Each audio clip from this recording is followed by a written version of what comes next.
Mutesi Pasteur Mutesi uranyumva? Allo? Yes ashimwe cyane.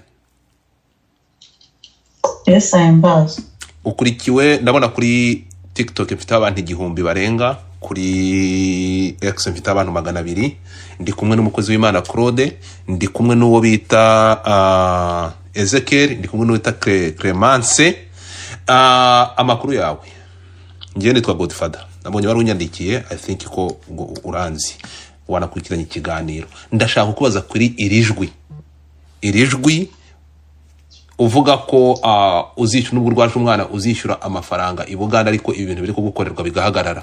Irijwi ari ikintu ari tubwiraho umanze urasuhuza abantu badukurikiye. Usibye no kwishyura amafaranga gusa. Uravuze? Usibye no kwishyura amafaranga gusa Rwanda ngo neza Kigali. Ijya guhindura ibintu nk'ibyo ikabyohereza mu Rwanda, isi yose igahinda umushyitsi, abantu bakababara. Usibye no gutanga amafaranga n'inzego z'umutekano n'iz'ubuyobozi n'iziki muri Uganda ndazijyamo, ariko Ezekiel nareke gushyira virusi mu Banyarwanda, kujya yindi ibintu kohereza mu Rwanda ngo ahereza amacano ngo narangiza ngo bakore ibiganiro. Ibyo bintu natabihagarika arabizira. Pastor Mutesi hano ntabwo nshubije ku kintu bivuze ngo ari amajwi ni wowe, kuko ni wowe wohereje irirajwe n'iryawe. Bishoboka cyose ndagikora, ariko Ezekiel asobanure nyirayo majwi n'uburyo ajya guhimba ikinyoma nk'icyo. Godfather, aka kanya ishyire mu mwanya wanjye, urebe umuntu aguhimbiye ikinyoma nk'icyo akagukwirakwiza akagukoraho ibiganiro, waba umeze gute? Mukozi w'Imana ntabwo uri kunsubiza. Gabanya uburakari, ndabizi ufite agahinda wenda, ariko gabanya uburakari kugira ngo ibintu bigende neza. No, uretse gato manza unyumve inshuti yanjye, manza unyumve Mute.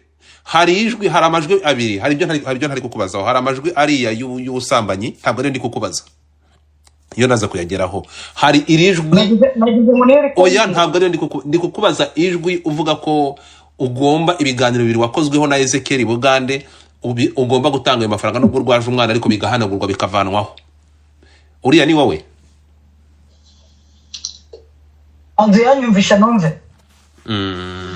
Ntabwo ikibazo mfite ikibazo mfite ntabwo ari ibyo nganira n'abantu. Uya biraza kumfasha kugira ngo utange ubutumwa bwawe. Ihangane gato, ntabwo mfite ukuntu ntwari ikiganiro, nyihangane ntabwo nza gutinda. Ubutumwa mfite nuko ndi hamaganira kuri Nyangarwanda yitwa Ezekiel, iri gushyira umwuka mubi mu Banyarwanda, ifite n'abafatanyabikorwa bayo. Iyo niyo message ndi gutanga. Unyumva wese yamaganire kure iyo Nyangabira Amanyangarwanda Ezekiel. Nicyo kintu nawe nashaka kubwira, ntugaragare nk'uyifatanyije n'abo bantu, ntugire n'ujya ku ruhande. Singusabye no kundengera, ngusabye guhagarara mu kuri. Niba kuko ukunda Abanyarwanda ukaba uri Umunyarwanda, uwo muntu mu mwamaganire kure, ugeze aho yimba ibintu nk'ibyo. Usikaje sigaje kuzakira ku Karubanda agakora ikoranabuhanga ryaje none akanshyiraho n'umugabo. Ese ubu ntabwo mbona ko ibintu ari ibibazo. Manza unyumve gatoya, ndakumva, ariko ihangane gatoya wumve. Nubwo uri kwirukanka hano, hari ijwi woherereje umuntu, abantu bakumvisha bambwiye ko ari wowe. Ntabwo ari kubigenda, ntabwo uza nguvuge uhita ugenda, ntabwo ari byo. Mutesi Kovia niba ari Mutesi uyu mupasiteri, ntabwo ari kubigenda, ntabwo uza gukoresha amarangamutima. Mwabantu mwe uretse gato winyirukansa ndaje nguhija.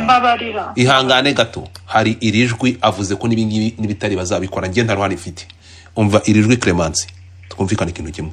Ushobora kuba uri victime ari ugakora ibigizi byaha, ntabwo ari byo. Umva hano. Hanyuma cyangwa ejo bundi nabikora pe, umwana rwaje umwana, ariko ntabwo nabura Fransa yo kugurira abo bantu bakadufasha ziriyanjije n'abagabo batatu bandi nabibanzengereje. Urumva nafatira mu kabanyamira kabiri iriya kamera, namutegeka gusiba ibiganiro byose amaze gukorera Uganda bye n'uwitwa Paul nawe ubwe ibiganiro bamaze gukora bansebye. kandi ikindi ubyumve ngo na hano nagaruka mu Rwanda nabwo biramutegereje ntago nabyemera ni gute nashatse niyubakiye urugo ngezwa zindi nyuma zirimo zimbeshyera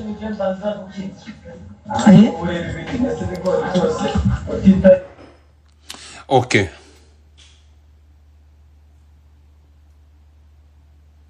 irijwi ndarimwoherereje reka dutwara ibintu gakeya bwana Claude ndumva igihari kuko reka twumvikana ikintu kimwe ushaka gutekereza ko ufite ikibazo ibintu biratangaje Clemence Claude irijwi Mutesi ntabwo ari hakanye irijwi ntabwo ari hakanye avuze ko nibitari ibingi aza kubikora ndashaka kugira ngo ndarimwoherereje kugira ngo ari confirming reka ryumve ari confirming wakomeza nari nguciye mu ijambo tanga ubutumwa mbere ko hanyuma twumve Clemence ijambo ni ryawe bwana Claude ahantu warugeze nuko Mutesi Scovia yaraje ariko se Scovia Jamal uyu mudamu yarajemo komeza ndakumva komeza uyu pastor na ngira ngo wamwumvishe fatiraho icyambere ngo difata mbona yego navuze ngo imizinga yavuyemo imyibano wari umwambari we Kamarade urabizi ko Kamarade yari umwambari wa Pastor Mutesi yego uramutse ubonye ibintu yanditse kuri Kamarade wabibonye kambidarape ngibi abantu muri kuri TikTok barenga 1200 ngibyo ibintu biriho mu busomo mube mwisomera komeza abantu bari kubisoma kuba yakita Kamarade umwicanyi akavuga ngo umupanga w'utyaze inyundo urumwicanyi Kamarade ibintu nk'ibyo byose abantu b'imipanga tubazi muri 94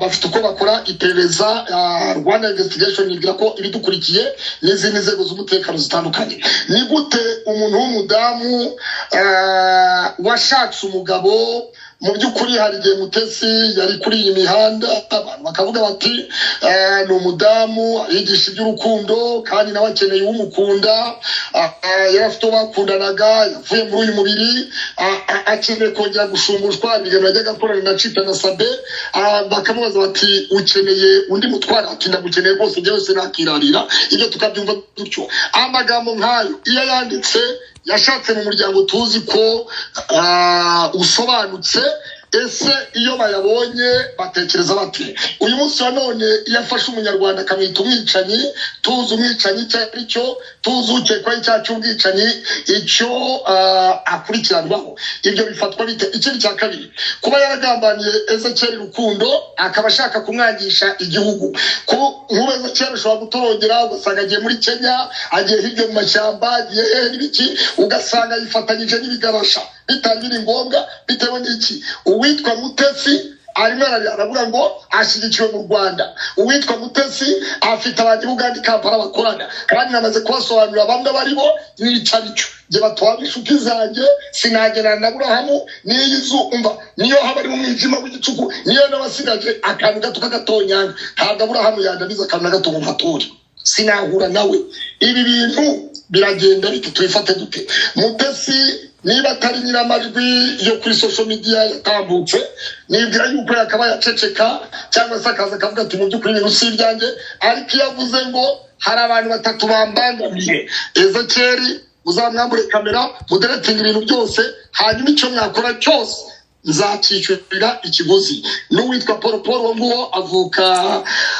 hano mu Bugesera uko nabyumvise Mutesi yagiye yandika komanteri kuri channel ya Kiranuka TV ya Ezekiel ibitutsi bikabije n'abashumba ba kera badashobora kuba babwira umuntu ngo byumvikane none nawe ngo dufatira kugira ngo icyashoboka cyose yagikora kuri Ezekiel hanyuma icyo gihe ni iki mugishaka ukundi kuri mukeneye n'ukuhe ndagushimiye ko ibindi ntekereza ko ahangaha Mutesi gerara Mutesi pastor ati uriya mugore w'amajwi asambana singewe ntazigera aba ngewe ababikoze bari bagamije kunsenya no kumbabariza umuryango ariko namaze gutanga ikirego mu nzego zibishinzwe reka turebe mwoherereza ijwi arongera ati ijwi mpakana ni iry'ubusambanyi naho ayandi iyo sindayumva yanyoherereze ndayamwoherereza ahita anyandikira arambwira ngo sorry nkoze impanuka. Arangije anyohereza video y'imodoka agonze.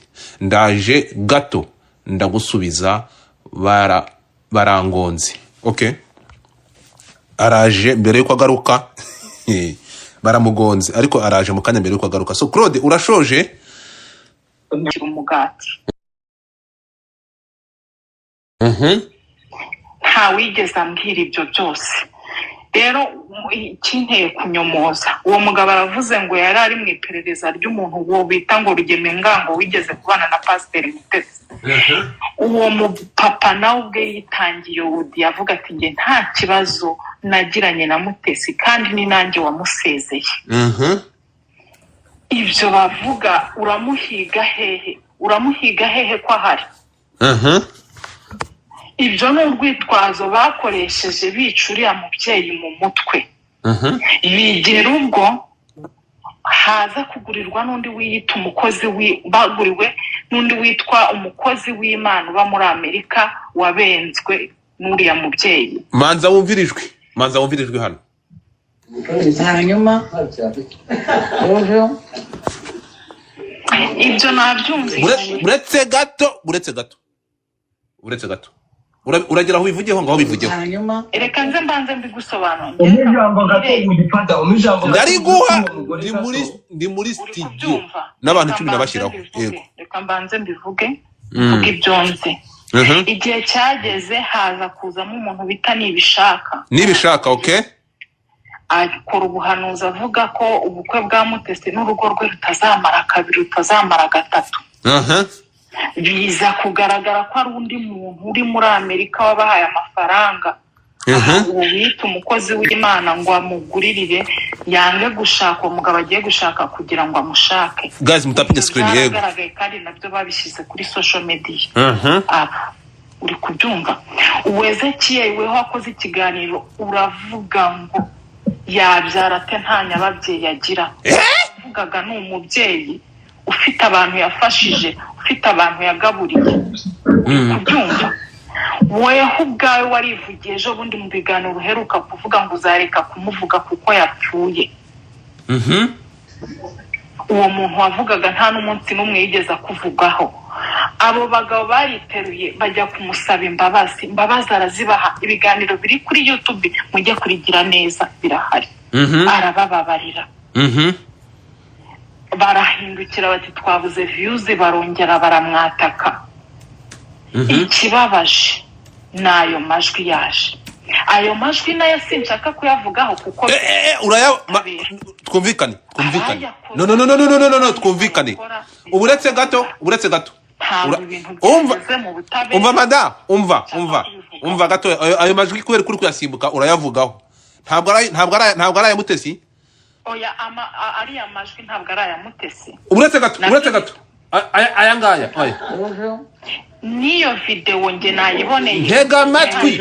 Uretse gato uyu ni wesiwe. Uretse gato. Hanyuma ntabwo ariyo nshaka kuvuga. Winzana uretse gato uyu ni Mutesi ntabwo ari we. No genda gake tugende gake. Wishaka ku murongo. Ntabwo nguha umurongo wivuga ngo urabisimbuka ndakubaza unsubize. Wikwepa tugende gato ndakubaza twumvikane. Tugende gato ko ibi ngibi nibyo byazanye intambara. Wikwepa. Uyu ni Mutesi ntabwo ari we. Uyu victime uyu mubyeyi wahohotewe wangirijwe cyane. Uretse umva. Hanyuma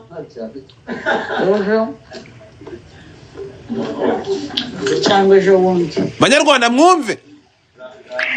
Uretse gato umwana ariko ntabwo nabura fansa yo kugurira abo bantu bakadufasha ziriyanjije aha ngari gutanga ruswa y'amafaranga kugira ngo abantu bagirirwe nabi. Uyu muze kunsobanurira uyu muntu ndashaka kugira ngo mbwire ni Mutesi ntabwo ari we. Fungura mic yawe. Ntago mbizi. Jesus Christ. Uretse gato wa mugabo witwa uri Bugande uri kunyumva? Ezekiel ndi kukumva. Ezekiel aya majwi na yandi. Ayo majwi na ya Pastor Mutesi. Uwo mugore uwo nguri kuvuga. Ubwo mperuka i Bugande ndi kumwe na Pastor Juste turi muri rogi twari turimo yamamagaye saa 12 za mu gitondo. Kamarade ni bamaze kugera kuri TikTok kuri Twitter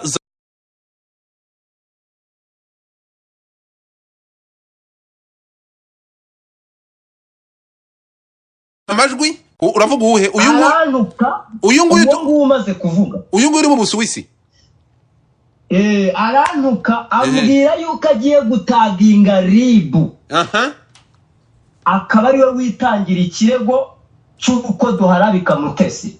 Niba afite ibimenyetso n'ibihamya bigaragaza chatting nawe twagiranye nkamubwira ko ndi gucuruza Mutesi azigaragaze. Ibyo biganiro byose yavuze nagiye nkora nkavuga ko Mutesi atazabyara kubera ko nta nyababyeyi ayigaragaze. Ibyo azigaragaze wazigaragaze bajye bakura amarangamutima mu bintu.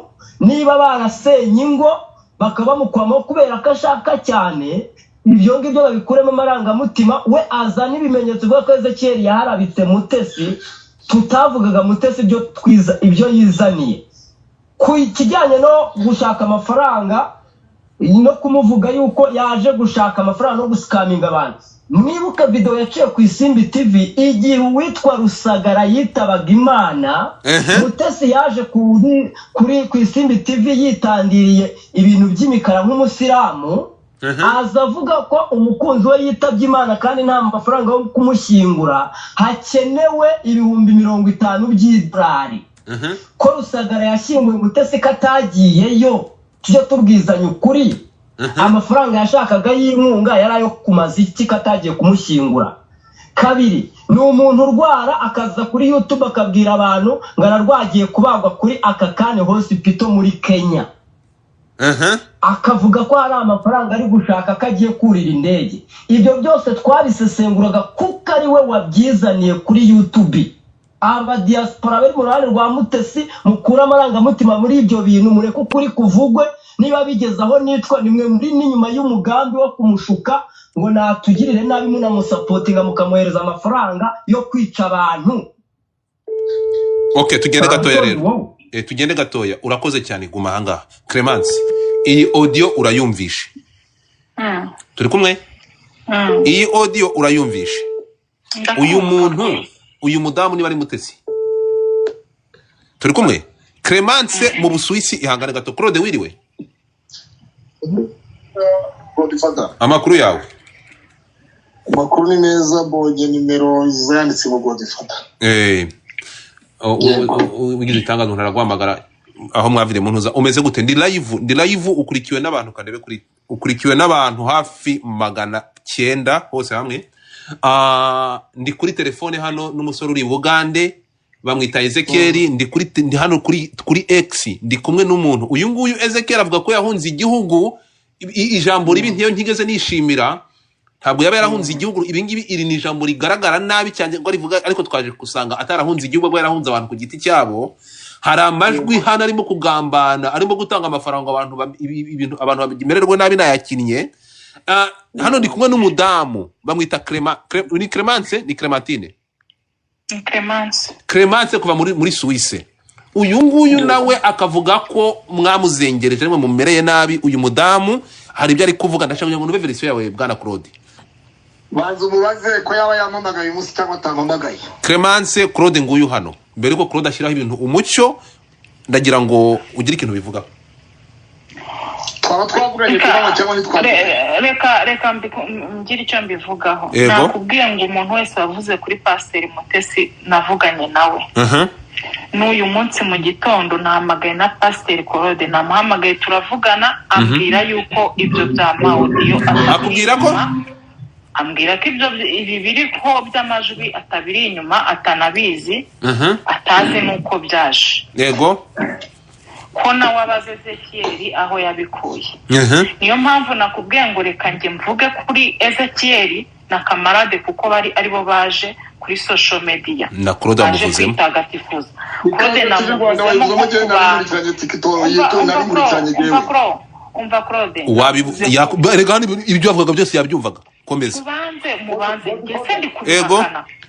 ntabwo reka mbanze ndakubwira nanjye ndashaka kuryama wihangane Clemence ihangane gato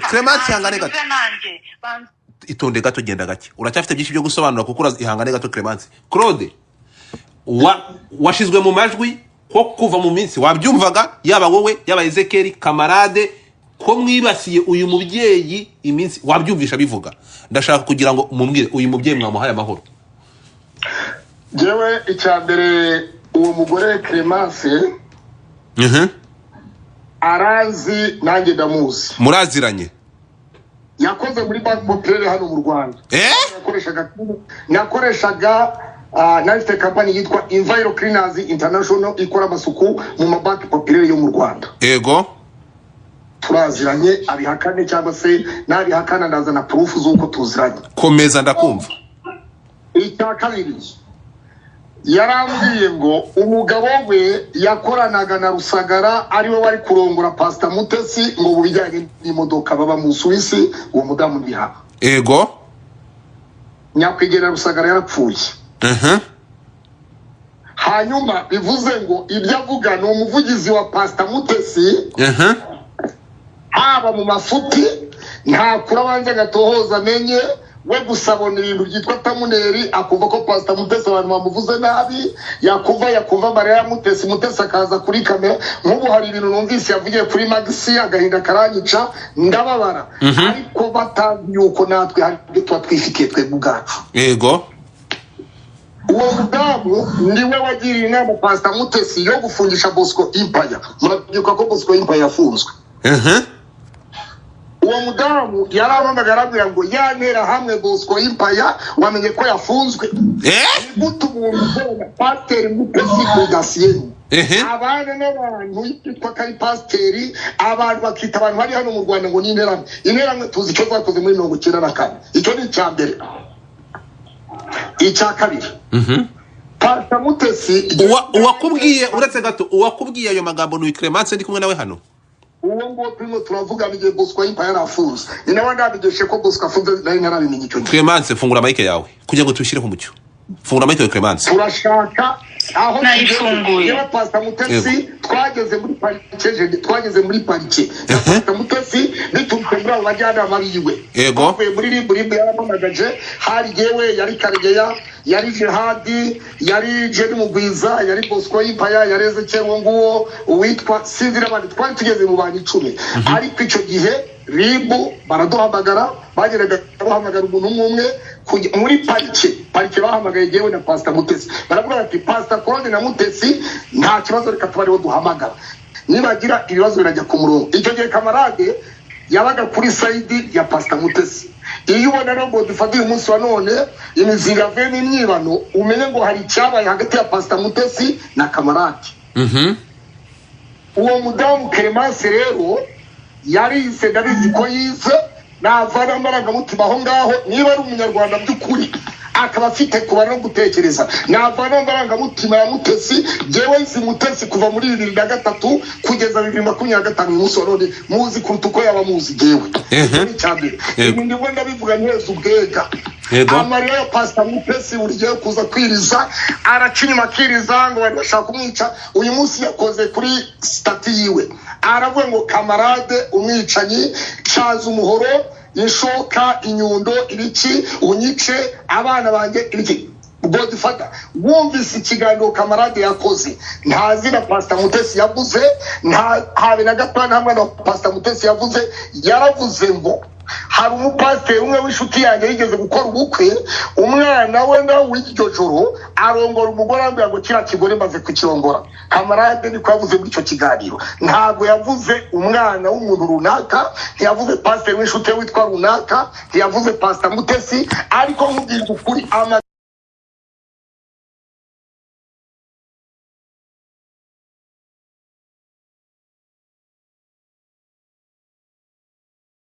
mutwe bo kwagura abantu ibi ni wenda bivuga nicaye mu Rwanda mu karere ka Bugesera muri Nyamata.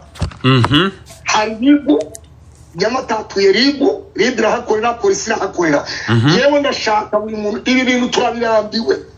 Mutesi yarashatse Mutesi afite umugabo yashatse umugabo akwiye kwitandukanya n'ibintu by'ubusikama ibintu byo gutekera abantu imitwe ababeshyera agira gute ni umunyarwandakazi turamwemera natwe turi abanyarwanda nta gihugu cya Mutesi gihari cyonyine nta gihugu cya Claude gihari cyonyine nta cya Kabarage nta cya Godfather twese turi abanyarwanda ibi bintu byo kuzana amarira yarangiza ubuse ko yasabye amafaranga yo guhamba Rusagara yo gukingura Rusagara ayo mafaranga twamenye yuko Godfather naguha amajwi y'umugore wa Rusagara witwa Muziranenge Francine yaravuze ngo n'ururabo rw'ibihumbi 5 muri Amerika Mutesi ntabwo yohereje uwo mu diaspora nasubize batanze ururabo ku mva ya Rusagara cyangwa ntabwo batanze ko basabye amafaranga Mutesi yatanze y'ururabo nabisubize none kuri kamera.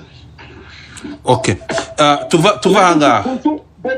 Ni gute wapfusha umuntu w'umugabo ugahamagara ikinyamakuru nk'Isimbi TV ukavuga ngo Sabe umugabo wanjye arapfuye upfusha umugabo ukabura abo rw'ibihumbi 5 byibuza ngo kuvuga ngo ndagukundaga uwo mu diaspora nasubize. Ahanga reka tuve ibyo byahatambutse tugaruke ku kibazo cy'uyu munsi. Uyu munsi hari video n'amajwi byakomeje kujya hanze bwana Claude. Ibi bintu uhamagara uyu mugabo turi kumwe nawe kuri telefone bamwita uyu uri Bugande ni aya majwi Ezekiel Claude aya majwi ajya hanze mwashi aya majwi yagiye hanze bivugwa ko ari aya abakozi b'Imana ari aya abakozi b'Imana aya majwi mugira ikintu muyabwiraho abantu tubishyireho mucyo Godfather yego n'abadukurikiye bose turakumva byaba byiza usubijemo ayo majwi nkakubwira ngo ariko ndumva bimeze gutya reka okay tugakura amarangamutima hano niba ari ukumenya ikibyimba tukimere dushyiremo umuti gikire cyomoke niba gikomeza kuba igihute kiba igihute ariko tumenye ikibyimba. Okay so Ezekiel ukoresha TikTok cyangwa Twitter? Ezekiel Ego niba uri kuri TikTok reba umuntu witwa Godfather cyangwa Kasamutwe uzeho kugira ngo mbone uko nkina ya majwi kuko telefone arimo niyo machine arimo niyo naguhamagayeho ngwino kuri TikTok reka kamarada kumpere nakumpere link uze kuri TikTok uzamuke cyangwa kuri Twitter ngwino kuri Twitter reba Kasamutwe ngwino kuri Twitter nibo nkurikira ureba Kasamutwe Yambe link nta kibazo link nayiguhaye hitukana kuri iyo link kuri Twitter urahita umbona sawa. Okay Claude unsabye gukina aya majwi twumvikane sharing live okay Ezekiel ndagirane okay sorry twagiye Claude warunsabye ngo nkine aya majwi hey abantu aya majwi ntabwo nzi nyirayo aya majwi ntabwo afite nyirayo ariko ahangaha ndashaka kugira ngo nyakine noneho nkuko mbisabwe na Claude nk'umuntu mwaha ijwi rya mbere ndahera kuri iri ngiri mwigize abana hirya abantu mufata abana mubigize hirya umuntu uri kumwe n'umwana utuje imyaka 18 niyigire hirya namwigize hirya kuko ibintu navuga ngo hano ireshanje image bihinduye isura ijwi niri ndarangije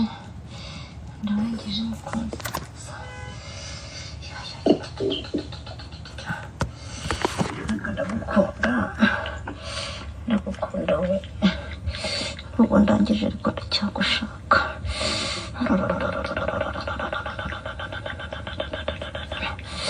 yowe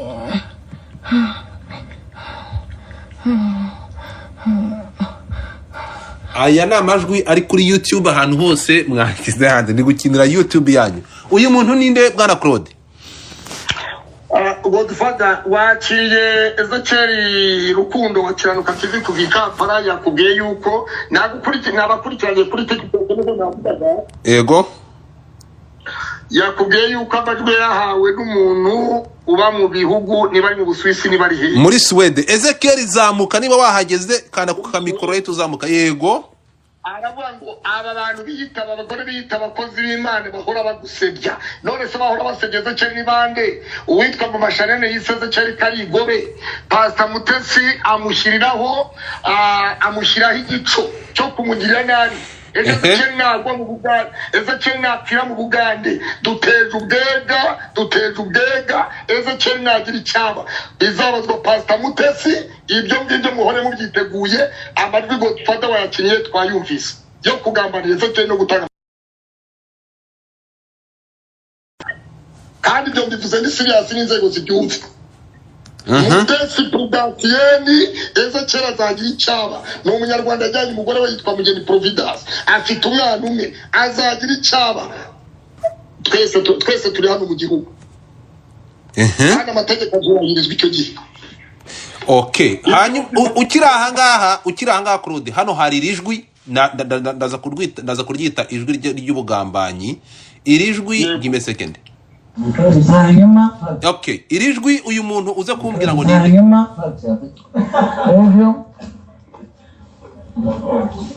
cyangwa ejo wundi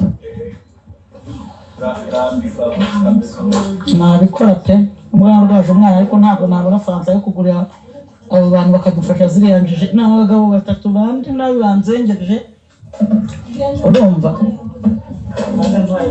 mwafatira mukabanyamera kabiri iriya kamera mwamutegeka gusiba ibiganiro byose amaze gukorera Uganda bye n'uwitwa Paul nawe ubwe ibiganiro bamaze gukora bansebye, kandi ikindi ubyumve ngo na hano nagaruka mu Rwanda nabwo biramutegereje, ntabwo nabyemera. Ni gute nashatse niyubakiye urugo ngezwa zindi nyuma zirimo zindekera. Ezekiel shiramo request nkuzamure Ezekiel. Okay, nakubonye. Okay, bwana Claude, aya majwi na ayande? Ayo majwi ni Pastor Mutesi twayumvise twese. Aya mafaranga yashaka gutanga i Bugande yaragomba guhabwa nde niba mwarakurikiranye, yashaka ninde bashaka gukurikirana? Sugira nsobanura kuri irijwi. Ezekiel fungura mic yawe. Ezekiel, okay, Ezekiel yaje. Ezekiel, aya majwi uravuga iki? Mbere ko dukomeza. Ayo majwi yego ngiye nagiye mpabwa amakuru n'abantu batandukanye. Yego harimo uwitwa Abrahamu, harimo uwitwa Aposo Yongwe, abo ni bamwe mu bantu navuga bukuri bagiye bama amakuru y'ibyo ndi gutegurirwa. Mu Rwanda hakazamo uriya mugabo witwa Pastor Justin. Irijwi muvuga ko ari rya Mutesi. Uyu Mutesi nta nuwonzi muri kumura ngo mu pastor. Ryohererejwe nde? Mwari bonye muti. Yego. Ndakumva Claude. Yes. Ndakumva. Uwitwa Abrahamu Ezekiel avuze. Yego. Igihe tutari tumeranye igihe umupaka w'u Rwanda n'Ubugande imipaka wari ufunze. Abrahamu yari escorti witwa Pastor Deo Nyirigira Imbarara. Deo Nyirigira ni wari ukuriye RNC Akanyumba Nyamwasa mu gihugu cy'Ubugande. Yari umugabo u Rwanda, yari umugabo w'umudamu witwa Potere Mukabadege Liliane. Baza gutandukana bagabana imitungo. Abrahamu aza gukora icyangombwa, acura icyangombwa cy'ubutaka, agurisha umuntu ubutaka icyangombwa. Subira inyuma gato. Uyu mugabo uwo Abrahamu ngo yari iki? Yitwa Bizimana Abrahamu, ariko afite indangamuntu y'Ingande yitwa Mugisha Abrahamu. Ego. Mu gihe yari chief escort w'umupasiteri witwa Deo Nyirigira. Guys, stop the screen. Deo Nyirigira afite urusengero Mbarara rwitwa Agape. Ego. Iyo Agape niyo yaturengingirwamo, niyo yari training y'abantu bashaka kujya muri RNC Imbarara. Hanyuma Abrahamu yavuye mu Rwanda akatiwe igifungo cy'imyaka 7 kubera yari yakoze ikintu cyitwa ngo n'ubwambuzi bushukana n'ubuhemu. Urukiko rukuru rw'Inyanza, guys, barakuba gatatu. Urukiko rukuru rwa Nyanza y'Amajyepfo bamukatiye imyaka 7. Hanyuma basomye urubanza ari hakurya y'umupaka i Bugande. Niba nkumvishe neza muri ANC uyu mugabo yageze i Bugande ahinduka ikigarasha. Yahindutse ikigarasha Bizimana Abrahamu. Mpamvu umuntu wese w'inshuti ya Bizimana Abrahamu ntabwo ashobora kwitwa inshuti yanjye mu buzima bwose n'ibishobora kubaho. Uyu Bizimana rero aje muri iyi dosiye ate n'aya majwi bihuriye he nawe? Tega amatwi Ezekiel se ntamuvuze. Ego. Okay, Ezekiel fungura mic yawe. Urakoze Claude, ibintu byose ari kubishiraho umucyo. Fungura mic Claude. Nani Rukundo. Ngewe icyo nagira ngo nkubwire. Ego. yanyandikiye ambwira ku bijyanye n'ibyo ndi gutegurirwa.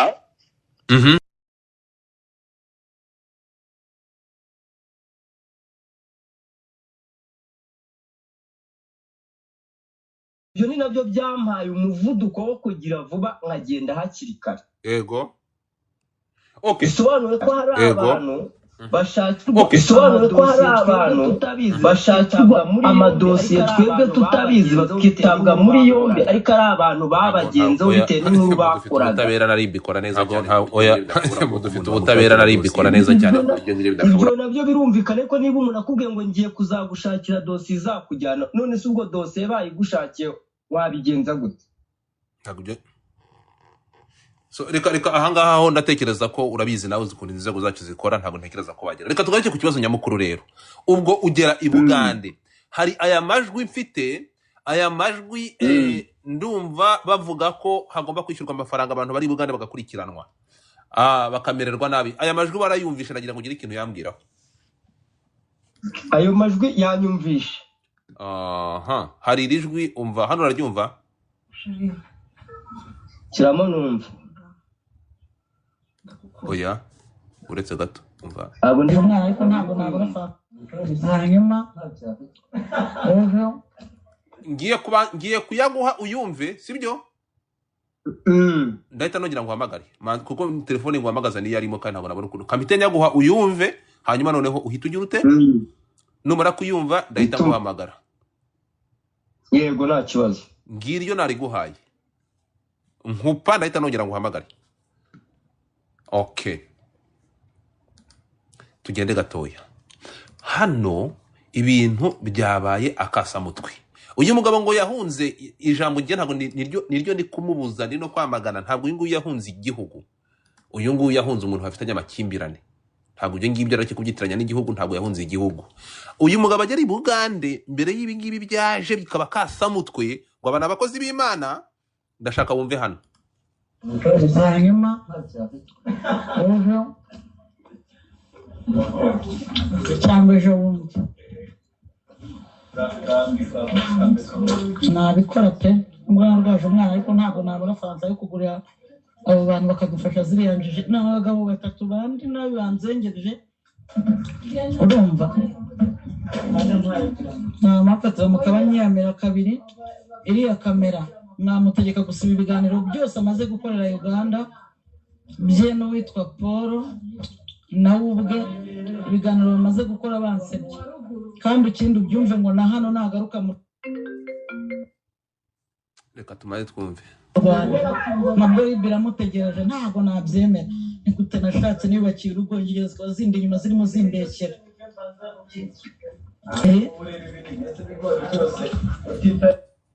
Aya ngaya ni amajwi aba bantu agomba kwishyura amafaranga ngo basanga abantu i Bugande nibo ntazi. Ibi ngibi aya majwi akimara kuza, mwigize abana hirya, mwigize abana kure, abana mubigize hirya, abantu bari kumwe n'abana babigize hirya. Nimwigize abana hirya, nimwigize abana hirya. Reka gato, buretse gato.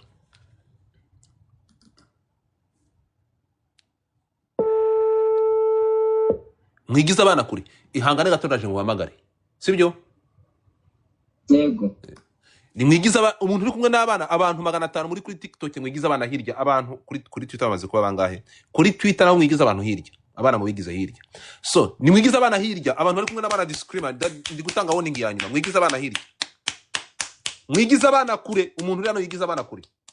Nyuma y'aya majwi twumva, aba bagabo nabo baje muri comeback, abagabo baje muri comeback. Mwigize abana hirya, mwigize abana kure, mwamaze kubigizayo, mwigize abana kure, niba mwamaze kubigizayo ntabwo nibuze gusubiramo, ntabwo ibintu ngiye gukirana ibishego, ni umwanda. Mwigize abana kure, mwabigijeyo. So aba bagabo bakimara koherezwa cyangwa kimara bumva ko atanzwe amafaranga, intambara yisinduka intambara. Abana abakozi b'Imana, abana abapasiteri. Uyu pasiteri wahungiye i Bugande mwamaze kugiza abana hirya. Pasiteri wagiye i Bugande yahise aza noneho muri comeback imeze itya.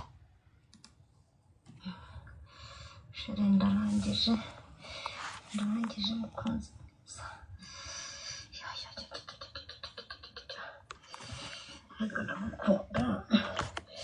ndagukunda we ubu ndangije ariko ndacyagushaka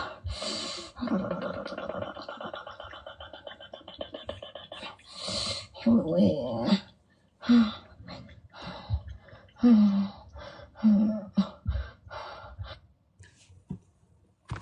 nyuma iyi ni imwe abangaba icyo bakoze uyu nguyu so turashaka kumenya ndashaka mutega amatwi mwumve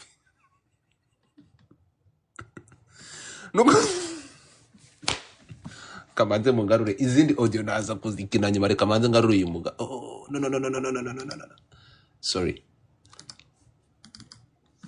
reka ngarure uyu mugabo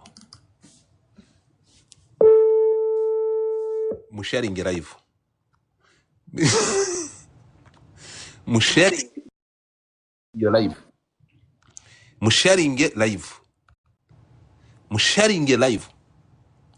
musharinge live wandi musharinge space no kuvuga ngo urikunyumva wa mugabo we